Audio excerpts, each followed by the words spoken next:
It's so easy to be average.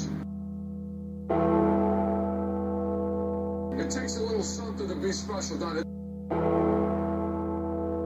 It takes a little something special to be a great player.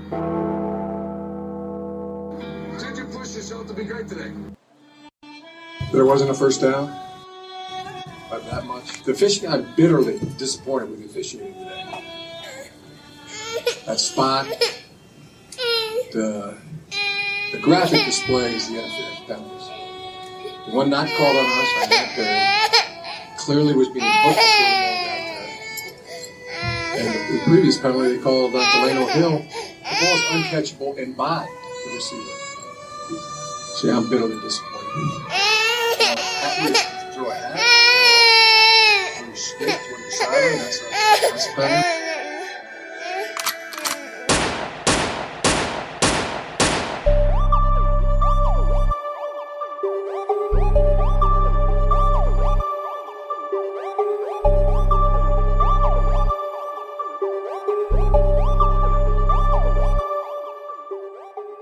This is the Silver Bullets Podcast on the Ozone Radio Network, your authority on all things Ohio State.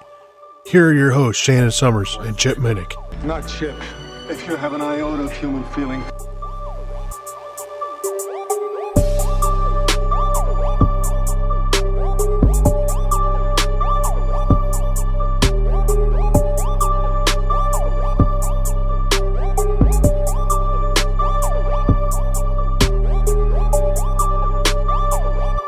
Buckeye Nation, welcome to another edition of Silver Bullets Podcast.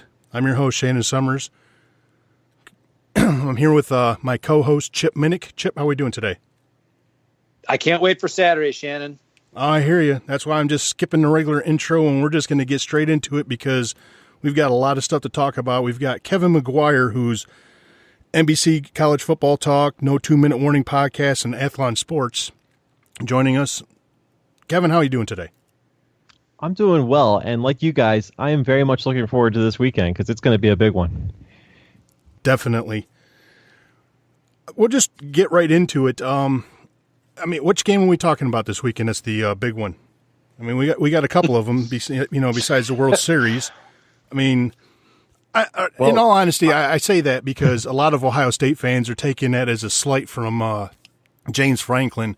I mean, when you seen that at the postgame, what were your thoughts being, a huge Penn State fan? Well, first of all, I thought you invited me on to talk about the Akron-Buffalo game this weekend, but, I think, yeah, I'm all for it. I think a lot of people see what James Franklin says with his post-game comments and talking about how he's just trying to treat each weekend the same way he would treat every weekend, going back to that Akron game at the beginning of the season. And I think, honestly, I feel like it's just more coach speak than anything else, but I think James Franklin has a certain personality that rubs some people the wrong way sometimes, and maybe it comes off a little arrogant, and I fully get that, and I think that's where a lot of people are viewing it right now. And, I'm not going to say they're wrong to do that. I do think there's a sense of arrogance with it. But again, I really do feel like it's just typical coach speak where he's just trying to keep the focus on 1 week at a time. Because going back to last year, a lot of things that Penn State went on to do, they don't happen if they're not focusing on just taking care of business 1 week at a time, because that became their mantra last year, certainly after that Ohio State game. And, I think that's kind of the formula that they're trying to continue moving into this season as it's been going along, and, we'll see where it goes from here. Now, with that being said, how do you feel that the players are actually honestly thinking, okay, one game at a time, when your slate is, after your bye week, Michigan, Ohio State, and Michigan State? I mean, these three games for Penn State are going to determine if they're going back to the Big Ten championship game again, or if they're going to be sitting on the sidelines like Ohio State was last year. Yeah, I mean, I think in the public eye, they're probably buying into it, and they're sending that same message. And I do think that they buy into the message, but like you're suggesting, it's impossible to look at this 3-game stretch that they're in right now and not think that there's more riding on the outcomes here. Obviously, there's so much that can happen over the next month that, if things don't go right this week or maybe next week, there's still a lot to play for potentially in the grand picture of things. But I do think that you don't want to get too carried away with the what ifs and worry about what could happen 2 weeks from now, 3 weeks from now, and so on. You really, none of that's going to matter if you blow your opportunities this week and again next week. So I think that they buy into the mentality, but I think you put a lie detector test on these guys, and everybody's going to say that these games, last week against Michigan, this week against Ohio State, next week against Michigan State, this is the make or break point for the season because, like you said, this is the stretch that determines whether or not Penn State is going to play for the Big Ten championship, potentially play for a spot in the college football playoff. Everybody knows that, but they're gonna stick to the team message where they have to just focus on 1 week at a time because that's been working for them so far. So we'll see if that can carry them forward this week and next week, and who knows what happens after that. Now, with that being said, Penn State comes into Ohio Stadium. I'm sure they have confidence in themselves because they beat Ohio State last year. A lot of fans have said it was a fluke play. Sorry, but it was not a fluke play. Jim Tressel always said that special teams is 1/3 of the game, and it proved right there that was a turning point of the game for Penn State and Ohio State. But you're looking at Ohio State didn't go to the Big Ten championship game, but they were able to get into the playoffs. Do you think that there's a revenge factor in the Nittany Lions players' minds as far as, hey, you took our playoff spot away from us? I don't think they're going to say this publicly, but I would imagine that has to be spoken about behind closed doors in the locker room between the players because they felt like they were very close to being in the playoff. And a lot of them probably feel like they should have been in the playoff last year. I'm not with them. I think 2 losses is the reason why they weren't in there. A loss to Pittsburgh, a loss to Michigan. That's what ultimately held them back. But they had their opportunities. They went out and they won the Big Ten, and they felt like they belonged in the playoff. And I think seeing Ohio State go on to the playoff kind of leaves a little bit of a bitter taste, I think, for Penn State. So I think that there is a little bit of a revenge factor, if you will, for Penn State to go out and prove that. They belong in that playoff conversation, and going on the road and winning at Ohio State would certainly drive that point home even more so than what they did last week. So I think that there is a motivating factor there. I don't know if I would actually call it a revenge factor because they got the win last year. But going back to what you said, a lot of people saying that last season was kind of fluky. I agree with you. I don't think you can call it a fluke. I do think you can look back at that game, though, and realize that Ohio State really manhandled that Penn State offense for the majority of that night. And, Penn State got a bounce to go their way, took advantage of it, and, certainly not going to take anything away from that. But I think there's a little bit of a motive now to go out and go to Ohio Stadium, prove that you're more balanced and ready to go head-to-head with a program like Ohio State, as well as the Buckeyes have been playing the last couple of weeks. Obviously, they're an underdog this week going in, so that probably is going to be a little bit of a motivating factor for them as well, even though, again, they're probably not going to say that publicly before the game, maybe after the game if they happen to win, but I think that there's a lot of motivating factors here, and I think if you want to go to the revenge card, I think you can play that one a little bit. Before I kick this off over to Chip, you led right into another question I wanted to ask. Do you think that the Penn State players feel confident about being able to beat Ohio State, even though if you look at the stat sheet, Ohio State dominated that game?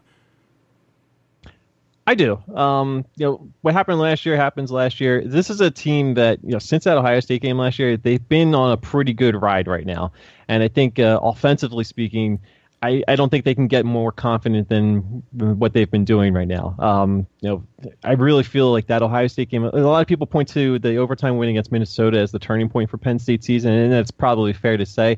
But there's no question they're not where they are right now if they don't win that game against Ohio State last year. And after they beat Ohio State last year, they go on that a wild ride to the Big Ten title game, and the offense just looks unstoppable. Even against USC, that offense was a machine in the Rose Bowl. Just came up on the wrong side of the final result there. Still a great game. And then this year they have carried it over. So I think that there is a much higher confidence level overall going into this game. But I'd be very curious to see what happens here. I think one thing we know that is, if Penn State does start slowly, I feel like they have more confidence that they'll be able to get something going even in a tough environment like this. We saw that earlier this year against Iowa. They got off to a fast start last week against Michigan. Then Michigan countered, and then they made some adjustments. So I think there's a certain confidence factor going on with this Penn State offense right now, and that can carry them somewhere. So I don't think they're going to be intimidated. They might get off to a slow start, but I feel like they've got enough in them to battle back, even if things don't go off to a great start at the beginning of the game. Chip, you want to go ahead and do yours?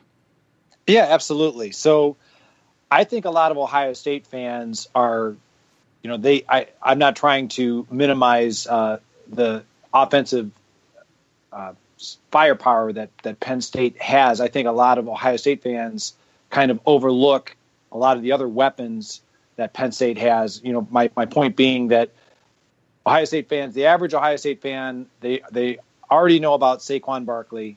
They're very familiar with Trace McSorley. But I wanted to throw out some other areas that I think as an Ohio State fan that the Buckeye fans should be aware of in terms of matchup problems. Okay, so I'm going to go first and foremost. Can you tell our listeners a little about Deshaun Hamilton, who had a great game last week against Michigan? He's going to probably line up in the slot wide receiver position, correct? That would be my guess. That seems to be an area where he's been shining right now. So I think that's certainly where he's finding his identity, I think, a little bit. And, I think just overall, the wide receivers, they're talented. They've got good hands. They've got good size. And if they get their hands on the ball, which will obviously be a key for them going into this game, they can make some plays happen. And I think it's taken them a little bit of time this season. As they didn't get off to a great start to the season because Barkley and McSorley were doing their thing, and that carried them through the first month of the season. But these last few games that they've played, you started to see the wide receivers get a little bit more involved. So that's been going back to the confidence factor. I think that's something that Penn State is kind of building on, to have something that's going to take some of the pressure off of Barkley. So I think Deshaun Hamilton is a really good guy to be keeping an eye on, because I feel like he had a really good year last year. Obviously, he wasn't the leading receiver, but he's one of the main guys that you're going to look for to make some plays out of that position moving in. So putting him in the slot, I think, is going to be an area where they try to find some cracks there if they can. So let's go with another matchup nightmare. Mike Gesicki, tight end. Yeah. I look at him. I mean, okay, besides getting probably a nice bear hug from commissioner, in the NFL, in the first round next spring. I'm trying to picture how Ohio State could appropriately or adequately cover him. Can you kind of give our listeners an idea about kind of the matchup problems that Gesicki causes at the tight end position? He's 6'6", 250, and he is one athletic guy. He goes up there, and those times when Trace McSorley just kind of lobs a ball up there in hopes that one of those guys can come down with it, Gesicki's probably going to be the guy that he's going to with that hope. And more often than not, it seems like Gesicki's the one that comes down with it.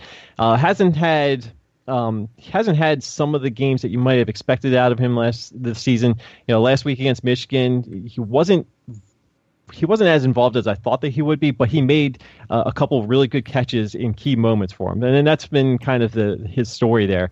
And I've said, going into the season, we're all going to know about Barkley and what he's going to do. McSorley is obviously going to be a key, but Mike Gesicki is the guy that can be a difference maker. And I think this is a game where he's going to have to be counted on to make some plays, because I really feel like if Ohio State's zeroing in on Saquon Barkley and they're getting pressure on Trace McSorley, Mike Gesicki's going to have to be the guy that's going to bail him out a couple times. And I think that he's fully capable of doing that, because he is incredibly athletic. If you saw last week, he hurdled over Trace McSorley after a touchdown. I mean, that doesn't happen by accident. He's got that kind of hops in him. So I would look out for him wherever he's going to be lining up. Yeah, he definitely, for Ohio State fans, just because he went to Penn State does not make him a bad player. Just to kind of, go back in the recruiting memory banks, he was Ohio State's number one tight end target a couple of years ago. Then he chose Penn State. So, he definitely, like I said, he is going to be hearing his name called early in the NFL draft in 2018. Just mark that one down. So, flipping over to the other side of the ball, because I think for all of the well-deserved praise that Joe Moorhead gets as the offensive coordinator, I think Brent Pry at Penn State is very underrated as a defensive coordinator. Now, granted, I think last year Ohio State, they were kind of working through some issues on the offensive staff, the offensive line, things like that, and that contributed to the loss. But do you anticipate Pry coming up with, some kind of a spy on JT Barrett in terms of, kind of restricting him, because we all know Ohio State fans, Urban Meyer, when it comes down to on, like second and short, third and short, the quarterback draw, like having somebody to spy on JT Barrett, from the Penn State side of things? Yeah, I don't know if it would necessarily be classified as a spy, but I would just look at the middle linebacker, Jason Kabinda, who's been having a fantastic year. He's going to be the guy that you're going to count on for Penn State to really clamp down on JT Barrett if he gets moving. So I'm sure he's going to be the one that's going to keep the closest eye on anything that Barrett's doing.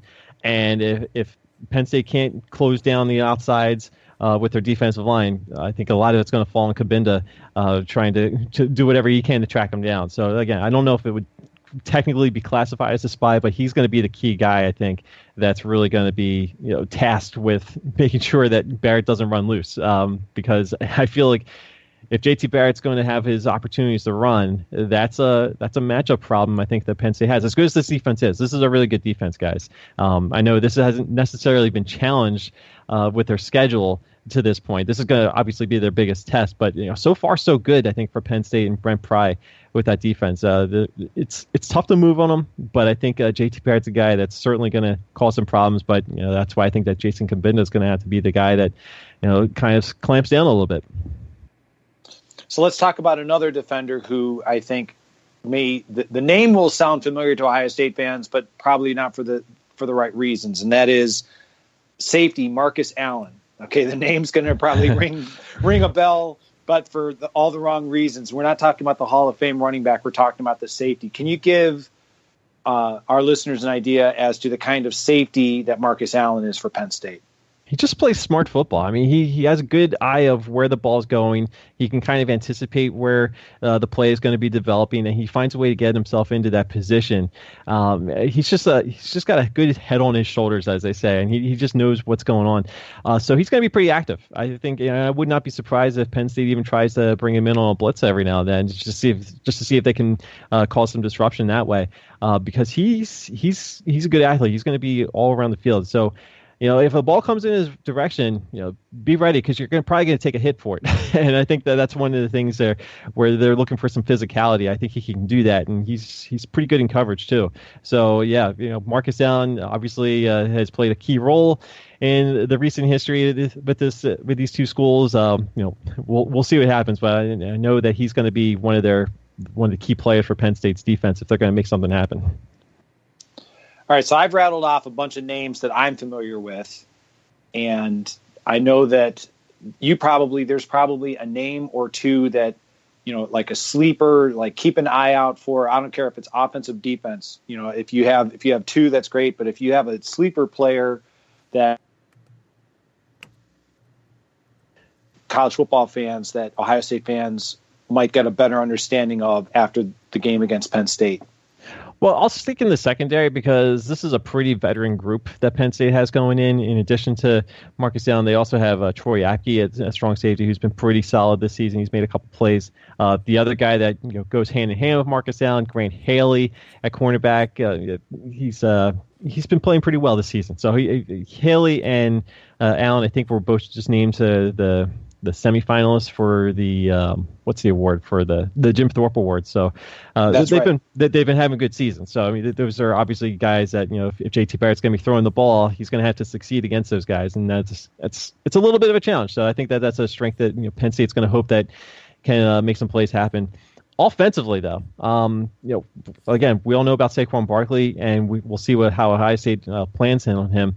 But the running back position is actually pretty deep. It's still kind of coming along behind Barkley, but there's some guys that can bring some power and bring some versatility to it. Andre Robinson, I think if Penn State's looking to give Barkley a breather and they need some short down yardage, he's a guy that could potentially power through to pick up a couple yards.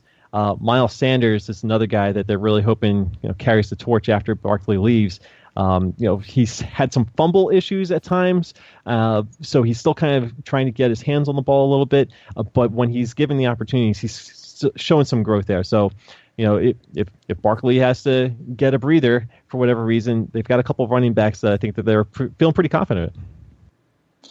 All right, so Ohio State fans are probably looking at this from the perspective of Iowa almost beat Penn State, but in fairness to Penn State put up 500 plus yards of offense on Iowa before coming back to win in the final second. So I guess what I'm asking is, what did Iowa do defensively? I realize I just said they gave up 500 something yards, but what did they do defensively to help slow down or make it difficult for Penn State to get into the end zone until that final play?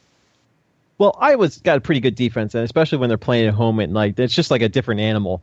But I feel like what Iowa did was they didn't give up too many big plays. It seems kind of weird, considering the fact that, like you said, Penn State had a whole lot of offensive yardage, but they were doing a lot of that offensive yardage just moving down the field. And then for whatever reason, they're covering well. They're closing down all the open spaces. And Iowa can do that, and they can be frustrating like that at times. Obviously, I feel like that's something that Ohio State has to do if Penn State gets into the red zone. Just making sure there's not a big play available. I think you can do that against Penn State. A couple teams have been able to do that fairly well this season. But it's very difficult to do that because Penn State has so many guys that they can make a play with. If it's not Barkley, it's Gesicki. Deshaun Hamilton gets involved. McSorley could take off and run. So you really just gotta play tight on the line of scrimmage. Close down those running lanes for Barkley and McSorley, and I think that's one of the big strengths that you can have when you've got a defense as talented as Ohio State, and I think that's something that Iowa was able to do. Northwestern was actually able to do that fairly well for the most part of their game. Northwestern just doesn't have an offense to keep up or do anything, but Ohio State's a different breed, so I think that's got to be the key area there. So the last question I have before I turn it back to Shannon, and that is, I already mentioned the coordinators for Penn State, and this is just it's not necessarily going to have an impact on Saturday's game or the outcome, but are there any rumblings about, Joe Moorhead or Brent Pry in terms of job off? I mean, because in Columbus, the speculation is Greg Schiano will be offered that supposedly he turned down a job or jobs plural in last offseason to fulfill kind of the unwritten rule that Urban Meyer has for like a 2-year commitment. There's speculation that Schiano will be gone after this year. Kevin Wilson obviously is doing a good job with the Ohio State offense, but there's the belief that he's going to be here at least for another year. So, Joe Moorhead, Brent Pry, are there any opportunities for them to advance in terms of some programs beyond being coordinators at Penn State? I think Brent Pry's not going anywhere, not anytime soon at least, but Joe Moorhead is a completely different category because we've seen his role as an offensive coordinator really blow up over the last year. And he's a guy who's going to have some phone calls coming his way, I think, regardless of what happens this weekend. I think he's proven that you give him some offensive weapons, you can make something happen. And, there are going to be some power conference jobs that are going to be opening up where I think he would be a good fit.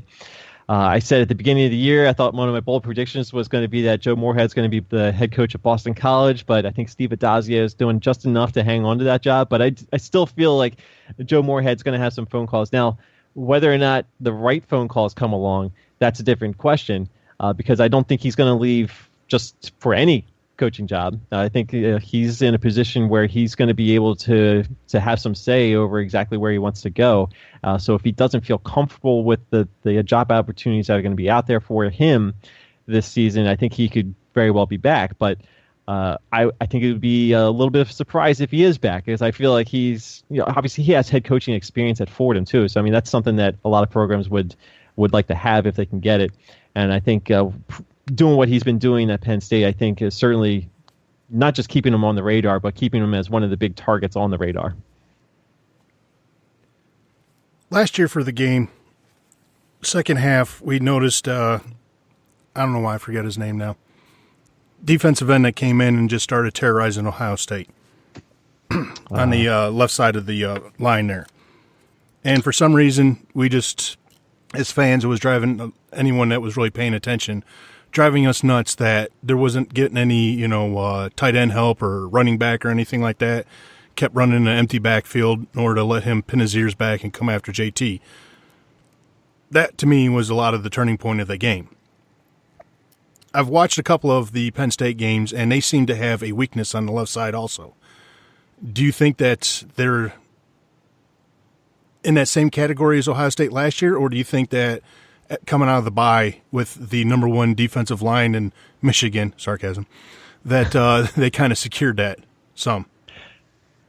You're talking about on Penn State's defensive line? Yeah. Well, because Penn State's offensive line. Penn State's offensive line, yeah. The offensive line, it's improved over last year, but I feel like it's still a little bit of a work in progress. And this is the offense. This is the unit that was hit hardest by the sanctions that they had to go through with when they lost as many scholarships as they did. Offensive line, I think, took the brunt of it, at least as far as the offense is concerned. So it was still kind of rebuilding, more so last year. It's played better this year, but again, I still feel like there are some teams that can expose the weaknesses. We saw it against Northwestern. Northwestern was causing all kinds of headaches on the line of scrimmage. So I feel like the bye week came at a great time for Penn State going into last week's Michigan game. Obviously, they were going to be amped up for the Michigan game to begin with the revenge factor playing into that game, as well as the night crowd. I think the bye week was really what they needed for last week. How much they can carry that over into this road game remains to be seen. And I think that's got to be a big concern, I think, for Penn State going into this one, because the offensive line has not been great this season. And I still think that there's room for improvement there. But again, I do feel like this is the most solid this offensive line has been in a few years. So it's heading in a good direction. Maybe they can pull together for one more week at least and see where they go from there. But I think that it's going to be a little bit of a challenge for them. Yeah, and I was mentioning, the Michigan defensive line because a lot of their fans and everything were saying that Michigan had the best defensive line in the country, and obviously getting only one sack for the whole game against Penn State didn't bode well for them, shutting down the run or anything.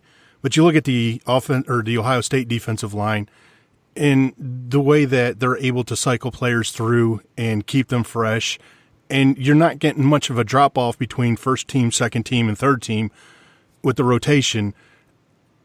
How big of a factor do you really, just for the offensive line, the troubles that they are having? I think this is the biggest matchup concern that I think Penn State would have because of what you just mentioned. We all know Ohio State's defensive line has been so good for so long. I remember, Greg Schiano is a great defensive coordinator. Larry Johnson is a great defensive line coach, and Penn State knows this obviously from personal experience. But I feel like because it is so much deeper than what Penn State's offensive line is, it's going to be very important for Penn State to make some plays happen quickly, whether it's throwing the ball and getting rid of it out of McSorley's hands as quickly as they can to one of their receivers or Gesicki, or just finding a way to get Barkley out from whatever's coming at him on the line, because I think if you get Barkley in motion, that's going to be something that's going to have to overcome some of the deficiencies you may have with this offensive line. And I think going back to what the importance Joe Moorhead has with this offense, he's able to see things better than his predecessor at this position, and he will make those adjustments. And I alluded to this earlier last week against Michigan. They started off really great in that first 5 minutes, and then they kind of went into a slumber, got a late touchdown going into halftime. But then after halftime, it was a completely different ball game because that offense really just took over in the second half.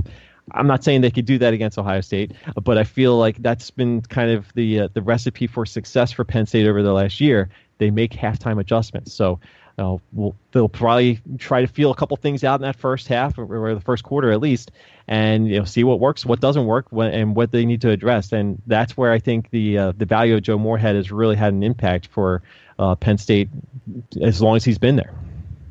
Now, I'm glad you mentioned that about the halftime adjustments, because you're right. Penn State has been one of the top teams coming into the locker room, coming out at halftime, making the best adjustments. We've always been kind of feeling like Ohio State was a really good team doing that. And defensively, they've been able to. But you look at the games against Clemson and Oklahoma, and they haven't made the great adjustments like Penn State has. Mm-hmm. Now, when you said that Penn State has a good defense, and we're not saying that they don't. I mean, they're ranked number 9 in the country. Ohio State fans sit here and say, hey, Penn State hasn't played anybody offensively in order to be tested. Right. Ohio State comes in with the number 3 offense in the country, averaging, 577 yards a game. Granted, they haven't really, those are against basically non-defensive teams. Do you think that this can be a shootout game, or do you think that this is going to be a grounded out, slow-moving process, basically? I tend to lean a little bit more towards this is going to be a lower scoring defensive slugfest. I really feel like this is going to be a game where, if you get to 20 points, you might be lucky. It might be a race to 20 points. But then again, I thought that was going to be the case last week between Penn State and Michigan. I thought that was going to be much more of a defensive battle. Like I said, the second half just was a completely different game. But I feel like going into this game, it's probably not going to be 13-9 like we saw, recently. What was it, 2008 or something like that? I don't think it'll be quite that low scoring, but I think this is a game where if you get to 24 points, you're going to feel pretty good about your chances to win. Because I do feel like I think the points about the level of competition that Penn State has faced to this point, at least as far as the offenses are concerned, I think it's a very valid point. And that's why this game is so important for Penn State to prove themselves worthy of being in this playoff conversation and the Big Ten conversation once again. It's a really good defense, but this is the chance where they're going to get a chance to really prove it, because this is the best offense they've faced all season. And the way that Ohio State's been playing and the fact that Ohio State's coming off a bye week, there's a lot to prepare for here a week after playing Michigan. So, I think this is the big gut check kind of game, and I think that's I feel like the defenses can be in control for most of the game, but it's just a matter of how long you can hold off on some of these big plays happening both ways. I think both teams can make some big plays here. Whoever minimizes the mistakes the most obviously has the advantage. I know that sounds kind of cliche, but I really do feel like this is a grinded out style of game. No, I mean, this is their prototypical, cliche game. The battle's going to be won in the trenches. Team with the least amount of turnovers, and whoever does better on special teams, and it all falls right into line. You look at Saquon Barkley, and he's the front runner for the Heisman, and he's deservingly so, one of the most dynamic, if not the best player in the country. If Ohio State figures out a way and they contain him, does it knock him out of that Heisman conversation? I don't know. I don't think so, because he's going to have, like I said, this is the biggest challenge for Penn State, I think, the rest of the season. And I'm not dismissing a road trip to East Lansing next week, but I feel like this is the game where they can afford to have an ugly game. Saquon Barkley can afford to have a rough game, and it probably loses steam in the Heisman mix, and maybe Bryce Love elevates back to the number 1 spot out at Stanford or something like that. But he's going to have opportunities to pile up some good performances the rest of the way. And those are still going to be meaningful games, regardless of what happens this weekend. So I don't think a rough showing for Saquon Barkley is going to be enough to take him out of the Heisman conversation. Certainly, maybe out of the leadership spot. But look at what Barkley has done against Ohio State the last couple of years. I just put this out there. He had 99 rushing yards last year. He went off for I forget how many yards the last time they were in Ohio Stadium. Hasn't scored a touchdown though, or something like, wasn't it? It was something like that. It was a wild night, and he had a long touchdown that was pulled off the board from a penalty. But he has not scored a touchdown. If he scores a touchdown, I think he's going to be in pretty good shape here as far as this Heisman kind of conversation is concerned. And I think that would actually help, really cement him as the front runner moving forward. But like I said, he's had some good performances against Ohio State, just hasn't had the touchdowns to show for it. If JT Barrett, we know that fan bases and the national media, there's a ton of pressure on JT Barrett to have a good game.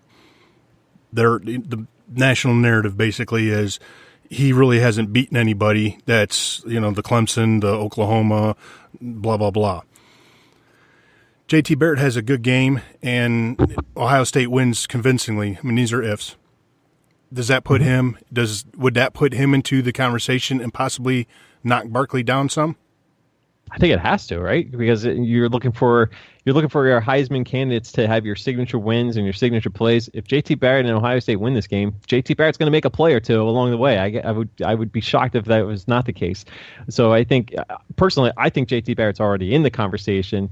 But I agree, he probably has a couple names that he has to overpass, but he's not far down on the list as far as I'm concerned. So I think if he gets out of this one with a win, has a nice performance against what I believe is a good Penn State defense, and keeps Ohio State not just at the front of the Big Ten championship picture, obviously a very good spot in the college football playoff picture. I think I don't think that there's any way you can overlook JT Barrett the rest of the way. We'll see. I feel like he's got a little bit too much criticism out there. I buy into some of the arguments there, but I feel like JT Barrett is such a good player, and he is so dangerous, and he can do it a couple of different ways, and I think that that's certainly something they're going to try and do this week against Penn State. Who do you think has the advantage, Ohio State's offense or Penn State's offense? If I have to choose one of these offenses, I'm going to ride with Penn State just because I feel like Saquon Barkley is so good. Trace McSorley running the ball, it opens up a little bit once things get going. And they have some confidence with that tight end and the wide receivers developing. I really feel like this offense is really something special right now.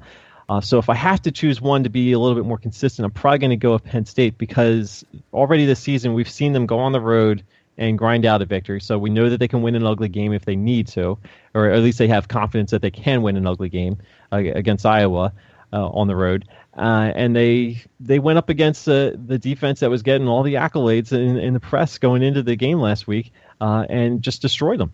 Again, maybe Michigan's defense isn't all it's cracked up to be, but I think Penn State kind of shattered that glass more than anybody else has been able to this season. So they've got so much confidence right now, and when they play with this kind of confidence, they can be pretty scary. So if I'm choosing just one of the offenses, I'm probably going to take my bet with Penn State. One of the members of the Ozone, Kyle Morgan, he sent me a question. Trick plays. Do you think Penn State's got any trick plays up their sleeve besides what they? I do. I think they even tried to roll one out last week, but the play just didn't develop the way they wanted. There was one moment last week where, I should say, one of the first things that was kind of a new wrinkle last week was the direct snaps and the Wildcats to the running backs where they're doing some shifting. But as far as trick plays are concerned, there was one play where it looked to me like they were trying to set up a pass, a backwards pass to Barkley, who was setting himself up behind the line of scrimmage. It looked like it was going to be a play where he develops to throw the ball downfield. Obviously, he took one pass earlier this year and got a touchdown in some garbage time, but I think that that's a play that we may or may not see again tried this weekend. I don't think that play is going to be scrapped out of the playbook. I think we're going to see the Barkley pass downfield at some point. So that's a trick play I would keep an eye out.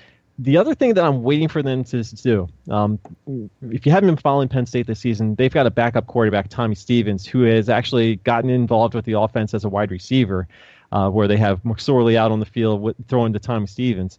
So I'm waiting for Joe Moorhead to roll out a play where they do a backwards pass to Tommy Stevens and throw it somewhere to Trace McSorley. I have a feeling that play is somewhere in the playbook. Do they pull it out this weekend? I would love to see it because I think that it's one of those plays that Moorhead's probably just sitting on and waiting for the absolute perfect time to really catch a defense off guard. And maybe it's this weekend. Maybe it comes in a pivotal point. I don't know, but I would not hold that, or I would not second guess Joe Moorhead from having a wrinkle like that wrapped up his sleeve somewhere along the way. Yeah, I honestly think that you have to have something. Both teams have to have something because you're looking at a Penn State team who is 17th in the nation and they're average or only allowing 115 yards a game on the ground, and Ohio State's 14th with 109, even though you got running quarterbacks and pretty good defensive. I mean, I'm not going to say that Ohio State's running back is up there at the same level as Saquon Barkley, but statistically, since he's better, everybody wants to say he's better, but both great running backs. Penn State definitely has the edge, but this is going to be one of them kind of crazy games, and the weather's going to play a lot into it. I know we were talking beforehand We're looking at rain, so that might affect a lot of things as far as throwing the ball. Is it really? You mentioned it kind of earlier about the way McSorley just sometimes throws up the ball. I mean, it really does look like he's just throwing up the ball into prayer and hoping that the Penn State wide receivers come down with it. I mean, is that designed that way, or is it just? That's a good question. It looks weird. I'm still trying to figure that one out sometimes. I don't think he's just chucking it up carelessly or anything like that. I really do feel like there's part of the instinct there is he knows that his guys can come down with that ball often. We saw that last year. And if you go back to last season, he has a couple of those moments where he is chucking it up there and it doesn't go his way. Specifically, the end of the Pittsburgh game in week 2 last year. Penn State had all kinds of momentum, and you were kind of getting a glimpse of what Penn State was going to be offensively down the stretch, but he just chucks one up out of nowhere in the last couple of minutes there, and there's nobody there to pick it up except the pit guy. And so that was one of those moments where you think, all right, well, he's probably going to learn from this. He's probably going to realize that he can't just do that whenever he feels like it and expect that it's going to go his way. And you saw that actually against USC in the Rose Bowl, too. At the end of the game, that ended up costing them the Rose Bowl probably. So I feel like there's moments when you're thinking, what is he doing? What is he doing? Oh, yeah, okay, that works. And then he gets bailed out for it. But I don't know if it's just being careless with the ball. I think there's part of it that's just being confident in knowing that his guys are capable of getting down with the ball.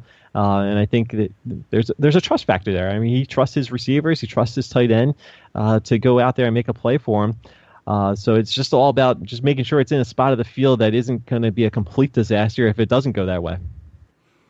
Now, they mentioned on the telecast, I think it was Kurt Herbstreit and Chris Fowler, they mentioned about how Trace McSorley, after they get lined up, he goes and looks at the sideline, and they adjust to what the defense is lined up and everything. I don't know. Part of me, when I heard that, was sitting there thinking, with Ohio State being on a bye and the way Schiano is, and when I was on, doing the show with Tony Gerdeman today across the field, he discussed how when Penn State did the same thing to Ohio State and they disguised the coverages after they looked over at the sideline, since he's not that familiar with a bunch of defenses, McSorley, how much of an issue do you think that can be for him?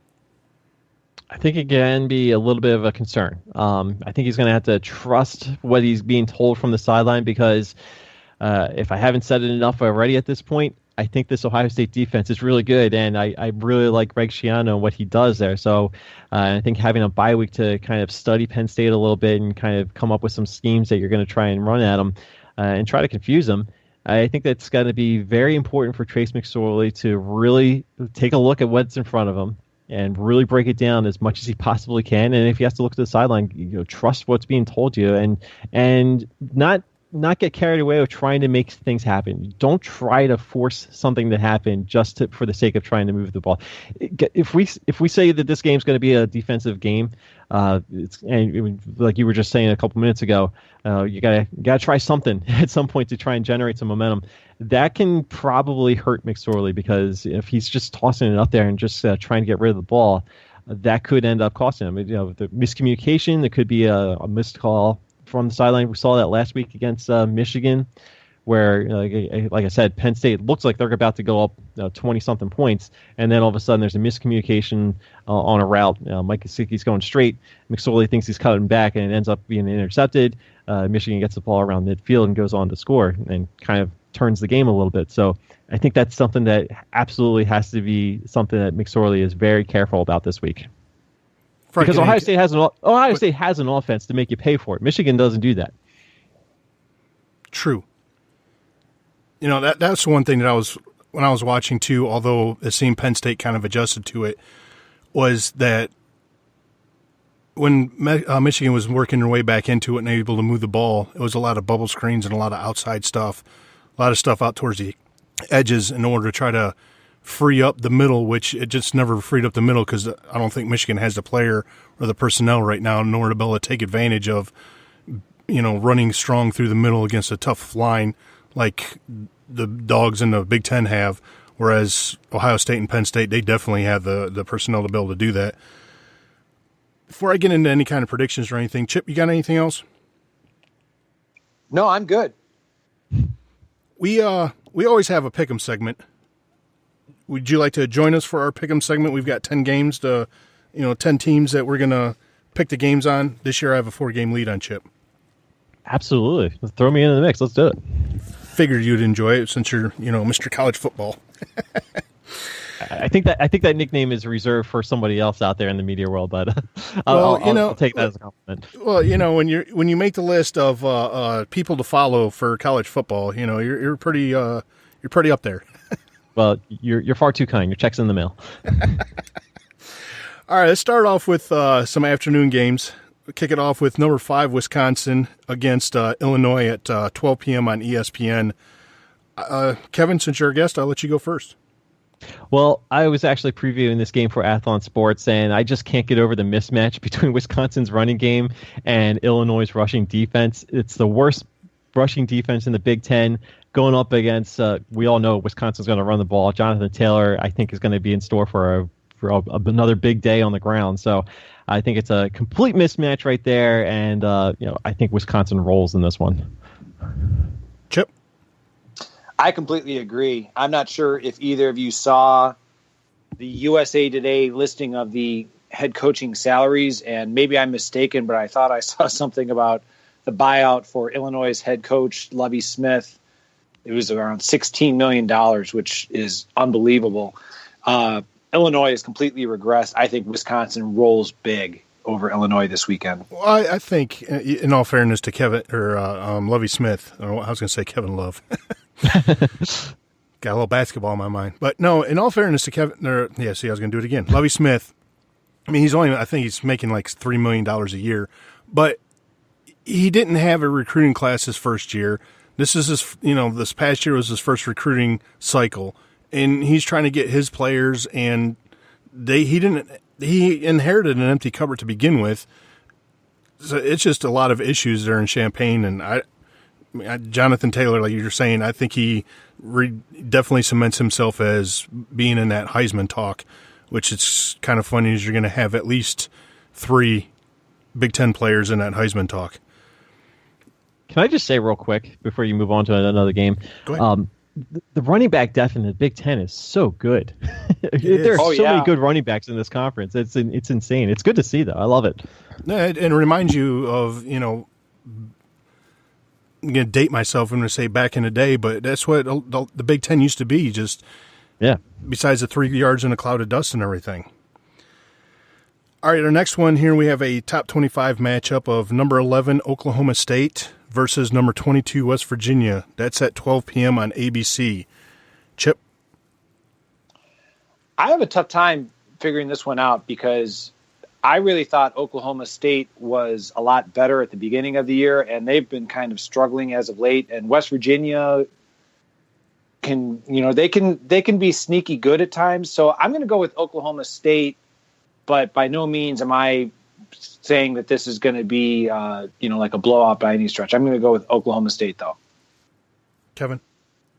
Yeah, I kind of agree with you. I think Oklahoma State should win this game, but I struggle to say that they're going to run away with this game. I think West Virginia gives them a battle here. West Virginia's gone on the road. They lost to TCU by a touchdown, but they've had some close calls against Texas Tech and Baylor the last couple of weeks. I mean, they almost blew that game against Baylor, so I can't imagine.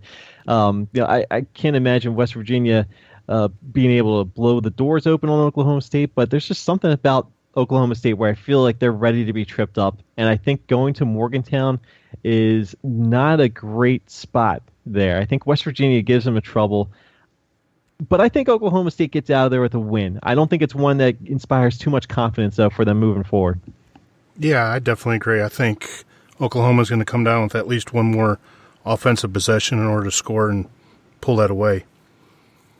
This one here, we know everybody in the Big Ten is going to be watching this one because this is going to be the barn burner. This is the battle. This is actually being called the battle of fourth place right now. Who would have ever thought, besides people that actually understand and watch college football, Rutgers against Michigan would be this hyped up? That's at 12 p.m. on BTN. Kevin, I'll let you go first. Oh man, if Michigan doesn't score points this week, I think they're in big trouble. But I don't see any way that Michigan loses this game. But I am slightly surprised that Rutgers has won 2 games in the Big Ten. So kudos to them. I'm not so sure how much more they're going to have in the win column this year. But you know what? If Michigan can't get this offense going, who knows how long Rutgers hangs around? So I think Michigan has a nice little bounce back week this week. I think they finally get some offense going. Rutgers still has a long way to go. I don't think Michigan is that far down the totem pole, but certainly they gotta pick up this win and bounce back after last week and make their run for 4th place. Do you sit there and just? I mean, everybody knows Ohio State and Michigan is like the biggest rivalry in college football and everything. So we're always talking about Michigan and making fun of them because they just rely on their 1900, early success, and they haven't been relevant basically in 25 years. But in all honesty, do you think, as far as Harbaugh, that he should be like, all right, you know what? This would be the perfect game. I'm going to go with Peters, and I'm going to set up my future, and that's what I'm going to go with. It's not working with O'Korn. Spite is out with his back issue. So let's just go ahead and go with Peters. I think if you're going to do it, this is the week to do it.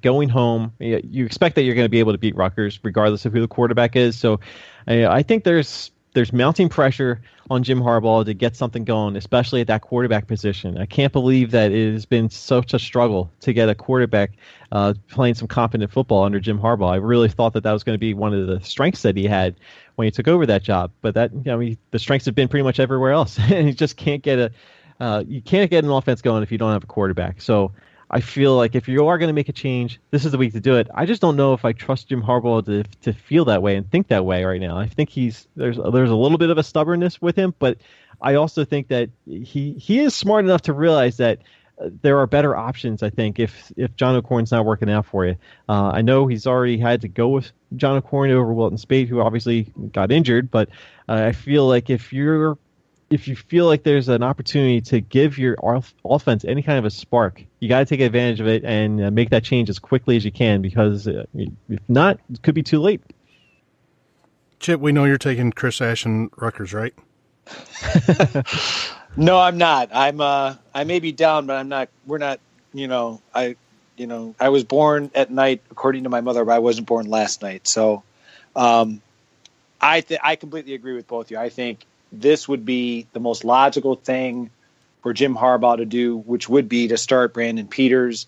And I also believe that this is the game that Michigan should win just on talent alone. Their defense, I know that they were torched by Penn State last week, but they are very good defensively. And Rutgers is not really anything to be overly concerned with. I would go with the growing pains of Brandon Peters. Makes sense. This is the time to do it. Kind of get some comfort level there at that position. He is the future, like you said, Shannon. Which all the logic that the three of us have discussed, which naturally means that Jim Harbaugh will do the complete opposite and start John O'Korn. But I do think Michigan wins this game in an ugly affair. Well, it just goes to show his trip to Rome and praying to God and getting with the Pope, and it's backfiring on him as far as trying to get a national championship this year because they're out of that picture. But you definitely have to go with Michigan in this game. Much as I'd never root for them, but I still say that they're going to come away with a win. All right, and another top 10 matchup here, and this one is actually one that where all the college football shows and everybody, they're descending on Columbus. If it wasn't for the World Series, which, I hate you Yankees, and if it wasn't for the World Series, this would be the night game and the talk of it is a talk of everything, but we got number 2 Penn State invading number 6 Ohio State at 3:30 p.m. on Fox.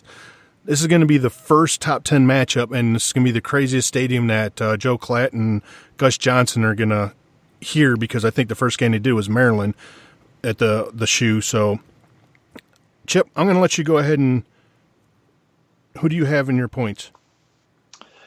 All right. Well, I think it's tending towards Ohio State because I just think that defensively, I think even with the challenges that Penn State will provide Ohio State, in terms of the matchups, I think that Greg Schiano is going to do enough to try to slow down Saquon Barkley and Trace McSorley. The X factor for me, and this is, not trying to cop out on this one, is I think I'm really struggling with how much is the weather going to be a factor. Right now, as we're recording this, there's a strong probability of rain, when I say strong, like 90% probability chance of rain. So I don't know how much that impacts both teams being able to effectively pass the ball. So I'm going to go with Ohio State. Let's just say that in our earlier discussion with Kevin, I'm going to go low scoring, but I'm going to go Ohio State 21, Penn State 17. All right. So let me preface this by saying in my preseason predictions, I picked Ohio State to go 12-0 during the regular season. I expected them to beat Oklahoma, and I thought that I also had Penn State going 11-1. So obviously this is the one loss I was picking for Penn State. However, as much as I think this is a really good contest and it can go swing either way, I am going to, maybe I'm a little biased, I don't know, but maybe I'm going to ride with the emotion and the momentum that Penn State seems to have. I know momentum doesn't really mean anything, but again, I think it goes back to this confidence factor with this offense and the fact that I think that they want to go out and prove a point here. And I think that they can be pretty dangerous. I think Ohio State can slow down Saquon Barkley the way that Northwestern has, the way that Michigan did outside of the first 5 minutes of the game last week. But I think it goes back to finding ways to make some plays with some of the other players that Penn State has. I think that, going back to Mike Gesicki, I think he's going to be a huge factor in this game for Penn State. I think he can bail Trace McSorley out a couple times. And I would not be surprised if Trace McSorley finds a couple opportunities to run himself, too. It's going to be low scoring, though. I really do feel like that it's going to be a low scoring. And it goes back to what I said earlier. If you get to 24 points, you're going to probably feel pretty good about your chances to win this game. And I trust Penn State to get to 24 points more than I do Ohio State. Now, weather factors that could throw a wrench in everything, but I feel like Penn State probably has a way to find one more play that they need than I think Ohio State will be able to. But I don't feel 100% confident about this pick, guys. I really do feel like it's a good toss-up, but I'm going to side with Penn State getting out of there with just one extra play that goes their way. And I'll probably never be invited back again. Oh, you're always being invited back. Yeah, don't worry about that. No, I was going to do that, not so fast, whatever, but I'm not old enough to know to be able to pull that off, and I don't have a headgear and everything. I think, in all honesty, that Ohio State has built-in advantages for this game. Number one, I know, Kevin, you and I have talked about this on Twitter. Having the bye week for Penn State was perfect at the timing because you played Michigan, then you have to come to Ohio State, then you have to go to East Lansing. I know that East Lansing is not on the minds of Penn State players.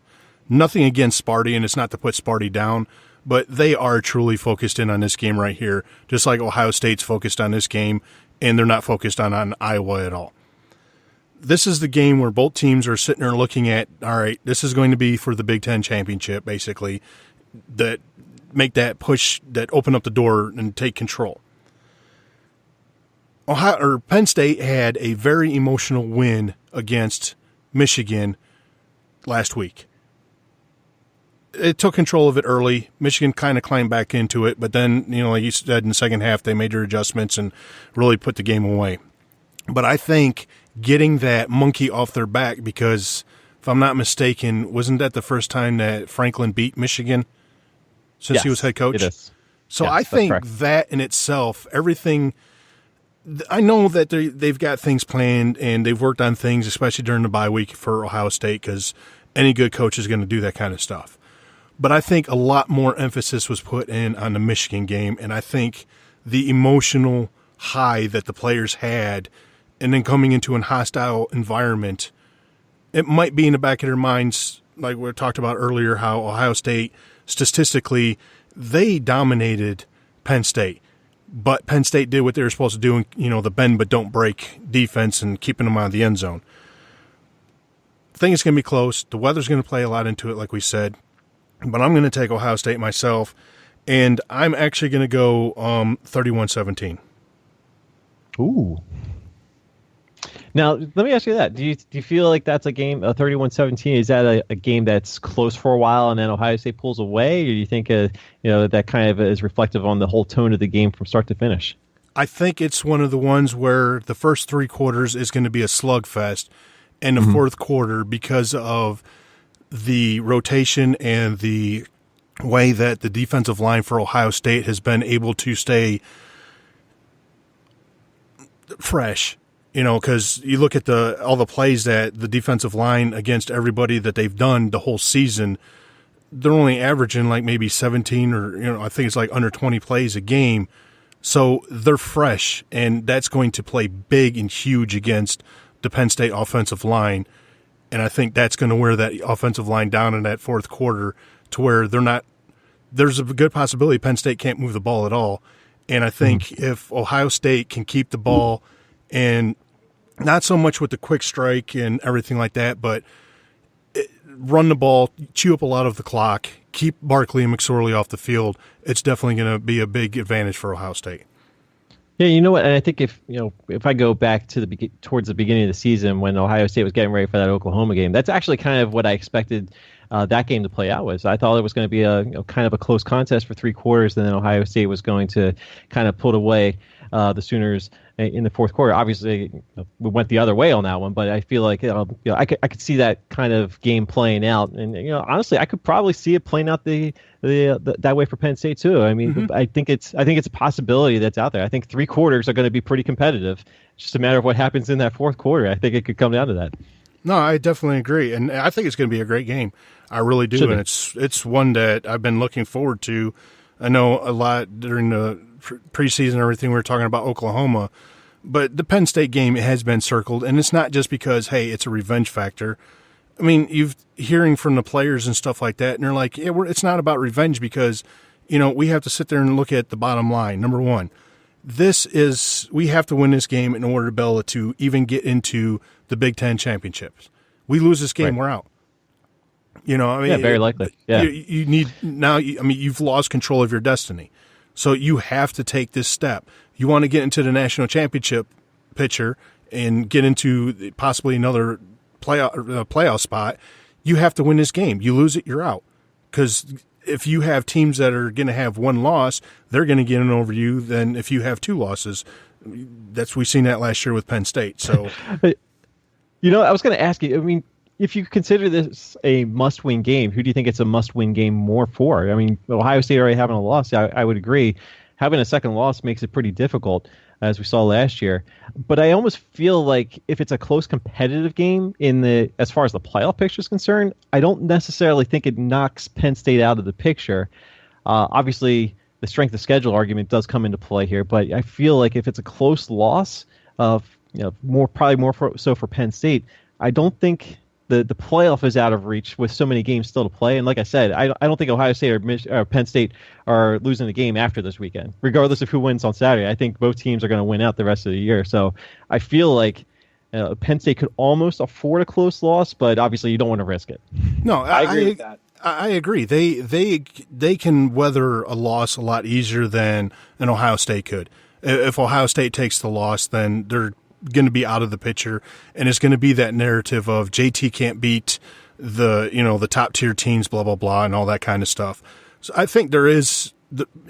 I talked about this with Tony today, and there is pressure for JT and the offense, but I think at the same time, you've had an extra week for putting in extra wrinkles. They've talked about for Ohio State having Mike Weber and Dobbins in the backfield at the same time. So now you're looking at your defensive, for Penn State. Who are we going to take? You have to pick your poison out of one of the three in order to try to shut down and be right. So that's going to be an interesting wrinkle in how it plays out. It's going to be a fun game. That's all I know. Definitely. Now here's one here that another top 25 matchup. Number 4, TCU versus number 25 Iowa State, and that's at 3:30 on ABC. I'm going to go with you on this one first, Kevin, because I've been getting into it with TCU fans, because this is the question I want to ask you. I'm being told by TCU fans that not just for this year, but TCU has established himself as one of the top-tier elite programs in college football. Whoa. Let's slow down a little bit. That's exactly what I'm saying. I mean, I think look. They're one of the top 30 teams in the nation, and I'm not talking about ranking this year, but I'm talking about programs overall. The last 5-10 years, they built themselves up, but they're not at the elite level. No, I agree. I love Gary Patterson, and I've got a lot of respect for this TCU program, but they're always going to be kind of that next rung at the most. At the top of the Big 12, it's always going to be Oklahoma. Texas, if they ever get back at it, is going to be just fine. And then it's going to be TCU, and then it's going to be Oklahoma State. They're going to be in that category. So they're always, in the grand scheme of things, they may have a good year where they come out on top of Oklahoma and Texas and whoever else in the Big 12. But in a 50-year time span, I can't see them being the dominant force that you count on in the Big 12. They'll be a very good program, but they're going to have some really good years. They'll have some good years, and then they'll have another really good year, and then they'll take a couple steps back. That's where I feel like TCU is going to be situated moving forward. It's not a bad thing. I'm not trying to rip them or anything by that, but I do agree. TCU is a really good team. They're a really good program, but let's just calm down a little bit with going a little bit overboard. They're finding themselves in the Big 12. I'm happy for them, but it's there's still some separation, I think, as programs are concerned, between what TCU is going to be able to do on an annual basis, certainly in recruiting, and what Oklahoma is going to do just in the Big 12 alone. No, I agree. And when you've got to, because I've had a lot of them, well, they've won as many conference championships as Ohio State has in the last 5 years or something like that. Okay, you know what? Just stop. Just please stop. First of all, you just now actually coming out with having a true champion for the Big 12. You tied with Baylor for the one that you're wanting to call and say that you won the conference championship with.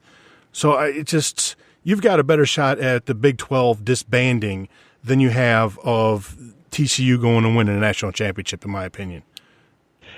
I think there are a lot of TCU fans that you probably interact with as an Ohio State guy that are probably a little bitter about what happened a couple years ago. So I think that plays into it as well.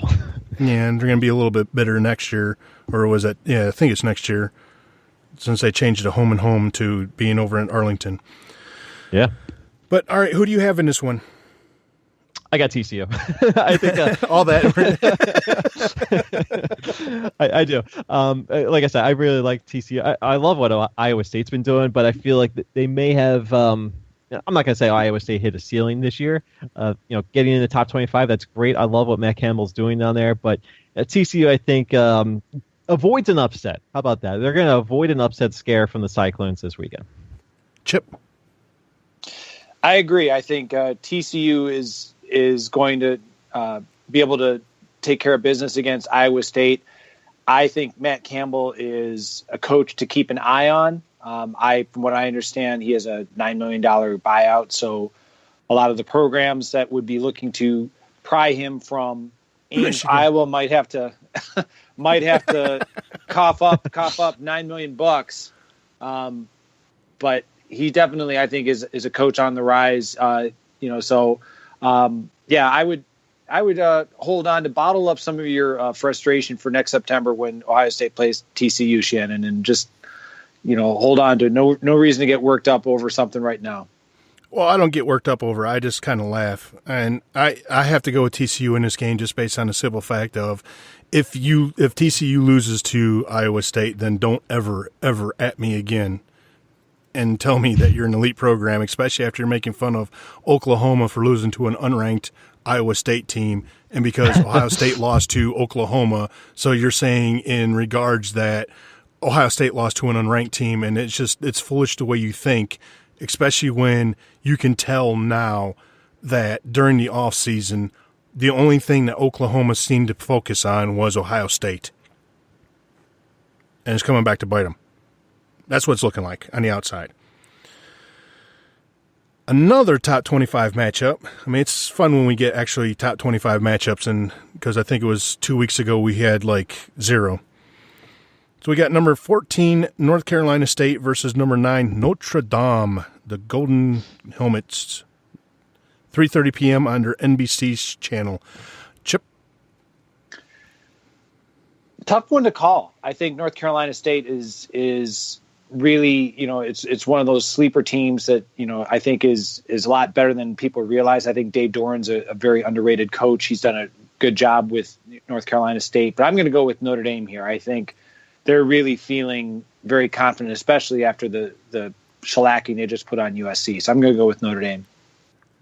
Yeah, this is one of those ones where I'm sorry, Kevin, go ahead. Who do you have, Kevin? I'm sorry, cut out on me for a second there. I do agree. I think Notre Dame with Josh Adams, I think we got to talk a little bit more about him in that Heisman mix. I think he's been carrying this Notre Dame offense, and he's certainly capable of doing that. This is going to be a close one. This is a tight one. I think NC State is not. I don't think they're fake. I think this is a legitimate contender in the ACC right now. Obviously, regardless of what happens for them this weekend, they still got a lot to play for in that conference. But getting a win in South Bend is not going to be easy. The only team that's been able to do it has been Georgia, and they had to fight for that one. And Notre Dame's the only team that's been able to hang with Georgia, and Georgia's looking pretty good this year. So I think the Irish get out of this one with a win, but I think they have to fight for it this time. I think they need a couple breaks to go their way. I think NC State gives them a real good run, though. Yeah, I agree. When we were sitting there talking about the Ohio State Penn State, and I was saying that Ohio State had a built-in advantage, I think in this one Notre Dame does, even though they had an emotional game last week against USC. Staying at home and not having to travel into a hostile environment is going to be able to help them. I think Notre Dame is going to trip up this year, very possibly against somebody, but I just don't think it's going to be against North Carolina State.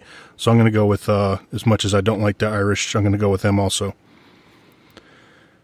All right, we got number 16, Sparty versus Northwestern. It's at 3:30 on ESPN.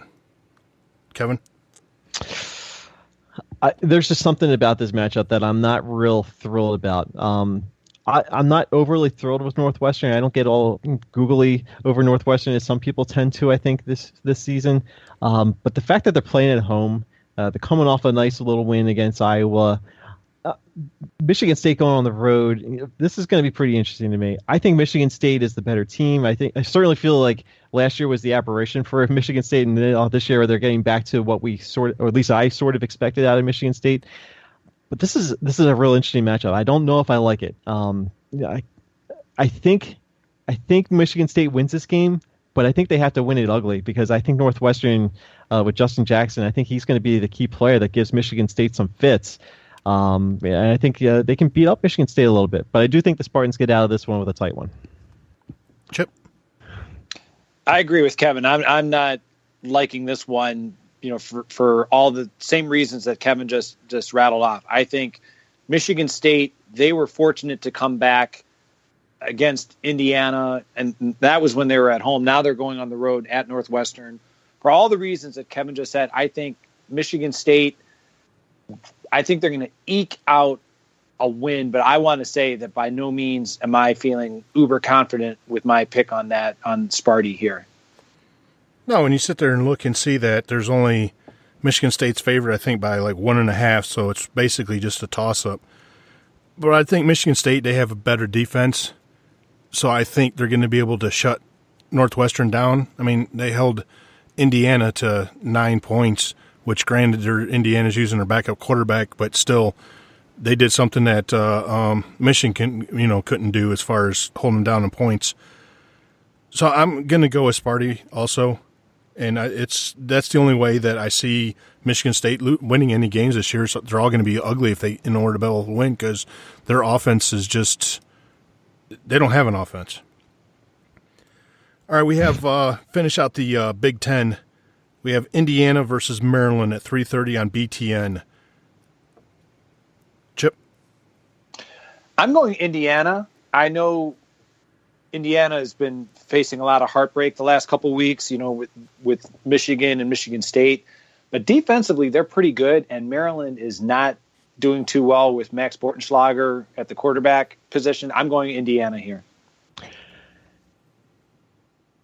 Go ahead, Kevin. I'm sorry. I'm gonna go with Indiana too, but just because Maryland has been so beat up, but that's been kind of the theme for them since they joined the Big Ten. They get so bogged down by injuries. There's some good players on Maryland, and I think Ty Johnson's a guy that could give Indiana some troubles. But I agree with Chip. I think Indiana's defense is not bad. They've been pretty good. You look at the losses they've had. Who have they played? Indiana's played some good teams this year, and they just haven't been able to get one to go their way. So I think Indiana gets in the win column in Big Ten play this weekend. I think they've got a little bit more to look forward to than Maryland. I still think Maryland might be trending in a good direction, but I think Indiana gets out of there at the win this weekend. Yeah, I definitely agree. I'm going to go with the Hoosiers also. I mean, you look at the Hoosiers and they're 0-4 in Big Ten play, but they've played the big dogs in the Big Ten. They still have one other big dog to play, Wisconsin, so they still have a shot at becoming bowl eligible this year, which I think can still happen. Just they need to win, 3 out of their next games. All right, Minnesota versus Iowa, 6:30 on FS1. Kevin? Help me out here. Is this in Iowa or is this in Minnesota? This is in Iowa. Okay, well then I'm going to go with Iowa in this one. I think I feel like Minnesota is still going to be a work in progress for PJ Fleck, as much enthusiasm as he's going to bring to this. But I think Iowa has proven playing them at home is not an easy task for anybody. I think the defense has a fine afternoon. Akron Wadley, I think, is going to have a couple big plays, and Minnesota just doesn't have that yet. So I'm going to go Iowa at home. Chip? I agree. I think Iowa at home, that's the reason why. I think Minnesota, they're starting to run out of gas. I think for all the enthusiasm that PJ Fleck has, I think that loss to Maryland a few weeks ago, I think that just really took, the positive momentum that they had from the beginning of the season. I think that it's just kind of starting to fade. I know that they're coming off a win, Minnesota is, and I know Iowa's coming off the loss to Northwestern, but I'm going with the Hawkeyes here. This, to me, is your prototypical trap game. Iowa could be looking forward to Ohio State coming in for next week, not even looking at and paying attention to Minnesota, thinking like everything that Chip just said. But I got blasted on Twitter when we were joking around with playing sick days one day, and I said that watching Major League Baseball offense is more exciting than watching Iowa's offense, and Iowa's offense is just terrible. I mean, it's boring, it's bland. Sometimes they're able to do what they need to do in order to win, but I think that this is one of those games where even PJ Fleck's going to have them all hyped up and everything. Their defense for Iowa is going to be able to shut down the Gophers, so I'm going to go with the Hawkeyes on this one. Our last one is Nebraska versus Purdue. It's a 7:30 on BTN. Chip? I'm going with Purdue. I think I don't know. I think Purdue, even though they're coming off a loss to Rutgers, I just think Purdue, they've got a little bit more offensively than Nebraska can counter with. So I'm going with Purdue here. I am also going to go with Purdue because I can't trust Nebraska to do anything right. And I think even though, like you said, even though Purdue lost last weekend and then they lost before that against Wisconsin, the offense has kind of stalled the last couple of outings that they've had. But I trust this head coach to make something happen. I think getting a chance to get back at home and get back into a familiar comfort level against a team that really can't stop much of anything, I think that's a perfect recipe for Purdue. So I can't believe we're talking about Purdue getting to 4-4. A bowl season is in sight for the Boilermakers after they get the win against Nebraska, who obviously has quite the uphill climb just to get there. So I think it's going to be more trouble for Mike Riley and Lincoln after this one. I just don't think it's good timing this week with all the reports coming out saying that if Scott Frost is offered a job, he'll jump on it. We don't even know if he's going to be offered a job, especially with the new athletic director having so many ties to the Big 12 and everything. Matt Campbell at Nebraska, how about that? It's a good possibility. That would not be a bad hire. No, it wouldn't.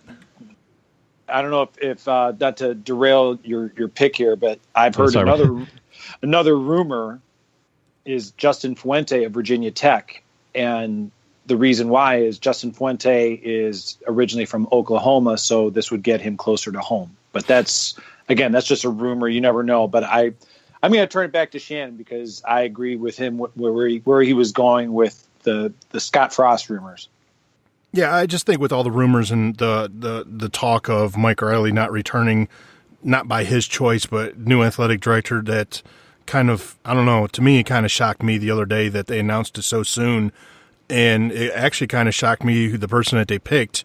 I think they should have waited a little bit longer and gotten somebody a little bit better, but hey, it's your bed to go ahead and sleep in it. I don't see Nebraska being able to pull this game off either. There's just too much side stuff going on, so I'm going to go with Purdue also. Now, that being said, do you think that Nebraska would be a step up over the job at Virginia Tech?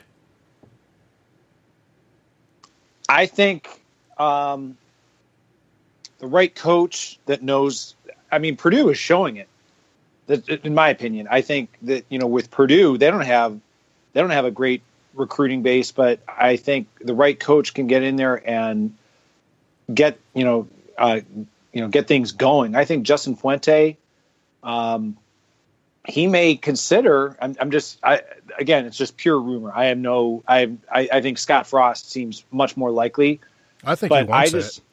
I would. I mean, he grew up in Nebraska. He played for Nebraska. It makes sense. But getting back to the Justin Fuente thing, I think the right coach can come in and turn things around maybe Justin Fuente would look at it and say, hey, I'm here in the ACC. I'm going to always have to deal with Clemson, Virginia Tech, Miami's getting better. I could keep going on and on. In the Big Ten West, right now it's Wisconsin. And I don't mean to mock, but let's be honest. I mean, Wisconsin has we called it from the beginning of the season that Wisconsin had a clear straight line to the Big Ten championship. They've done nothing to dispel that thought. I'm just saying that I think the right coach can come in there and turn Nebraska around, regardless of whether it's Scott Frost, Justin Fuente. I don't believe the Mike Leach rumors, but considering the athletic directors from Washington State, you never know. I think the right coach can come in there and make Nebraska maybe not a national title contender again, but a contender in the Big Ten West for sure. Now, before we wrap this up, just one last question that I have. A lot of people are looking, like you just mentioned, how we discussed, and pretty much everybody in the country has discussed that Wisconsin they had the golden brick road laid out in front of them, and really not, it's Wisconsin, and then like everybody else is like 2B or 3B below and everything. So a lot of people are saying we need to restructure the Big Ten. What are your guys' thoughts on that? I think. Go ahead, Kevin. Yeah, I was going to say, I'm agreeing with you, actually. I don't think you need to rush to that kind of a decision. I think the only way, if you're going to redo anything as far as the structure of the Big Ten and the division lineup and all that stuff, is just scrap the divisions and go to like a soccer model where you're having a full table top to bottom. I'm not so sure how successful that's going to be, though, because you only have so many games that you can put in the conference schedule. So I feel like if you're going to do that, you have to find a way to expand the conference schedule. And we've already expanded it to 9 games.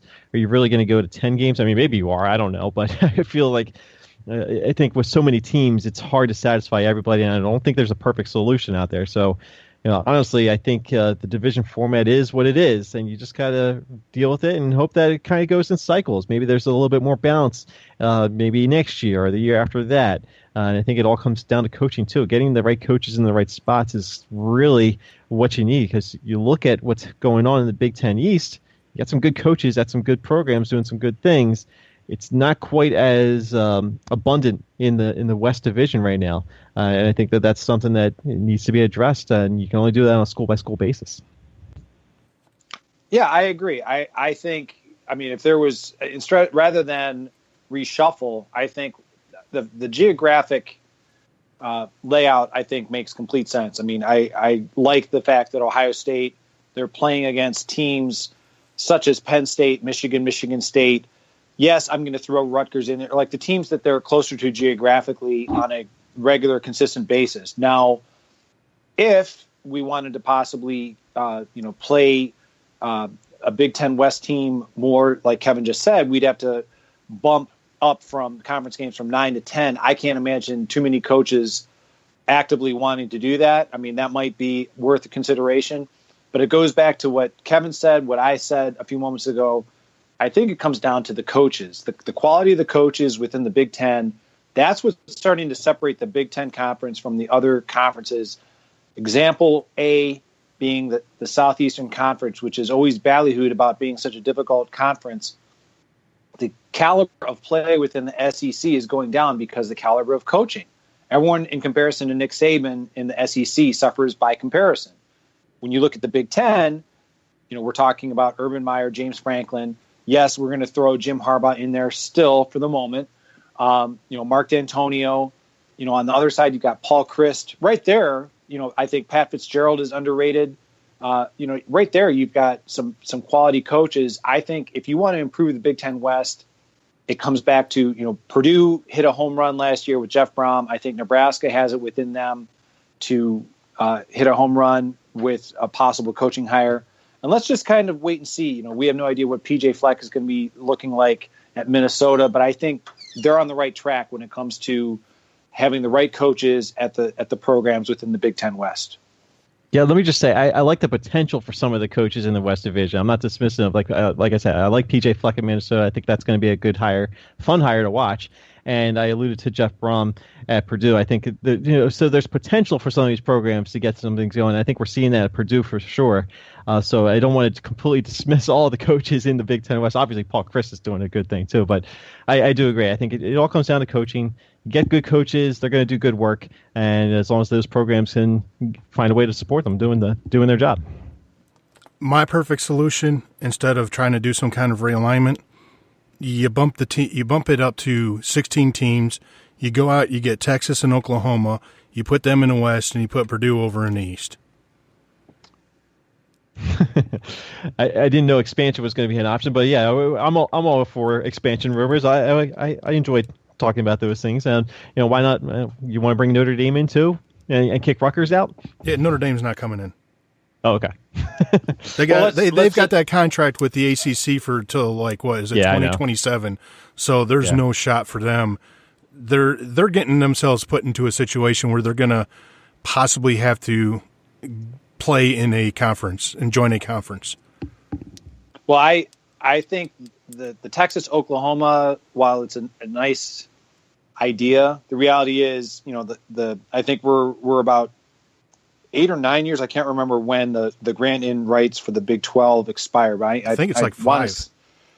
I could be wrong, but I thought it was like 5. I don't know offhand, but yeah, okay. That sounds familiar.